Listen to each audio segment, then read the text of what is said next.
Dito po tayo sa aming bahay.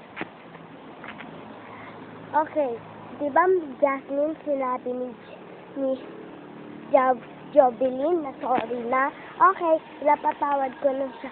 Sabihin mo din, sorry, pinagmataasan ko siya ng boses. Sorry din sa'yo, kasi yan. Ito na yung bahay namin. Para buo. Makikita ng diba, Jasmine? Ito yung garden ko na pinag-usapan natin dito. Yan, malapit din sa bahay. Ito talaga si Jasmine. Loko-loko ka. Ayan, yan yung mga garden. Dito ako umupo kanina sa may upuan na yan. Yan. Yun, yung sinabi kong buko sa may bukuhan. Yan. Yan. Ito na naman ako. Yan. Kasi, may ampalaya kami. Ito, oh. Yun. Yan yung ampalaya namin. Ang next naman ay yun.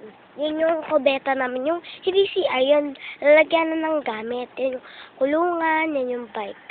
Yan. Yung Sunny. Jasmine.